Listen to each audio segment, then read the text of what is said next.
지금 보신 청와대의 개혁안 최종 목표는 권력의 오남용을 시스템으로 통제하겠다는 겁니다.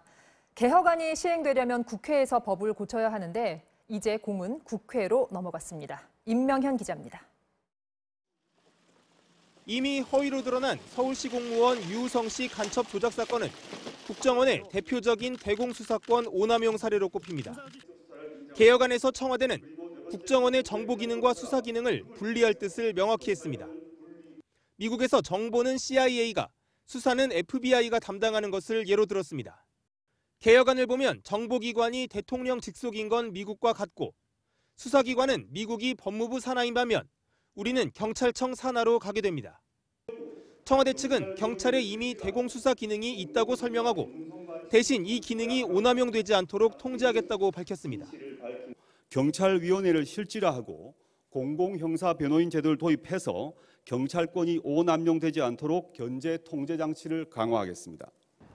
검찰권 부분에선 수사권과 기소권 분리 같은 극약 처방을 쓰지는 않았지만 기존의 직접 수사권을 상당 부분 제한했고 법무실장과 인권국장 등 법무부 요직에도 비검사 출신을 임명함으로써 법무부의 탈검찰화도 가속화하기로 했습니다.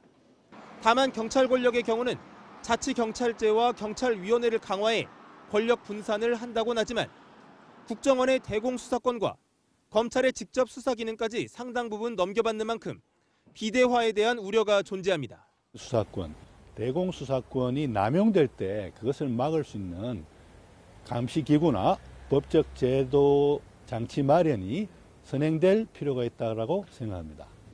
조국 수석을 발표자로 투입하며 권력기구 개혁에 대한 의지를 드러낸 청와대는 이제 국회의 시간이 왔다며 국회 협조를 요청했습니다.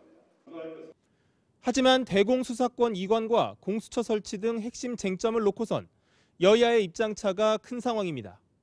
공을 넘겨받은 국회 사개특위 논의에서 적지 않은 진통이 예상됩니다. MBC 뉴스 임명현입니다.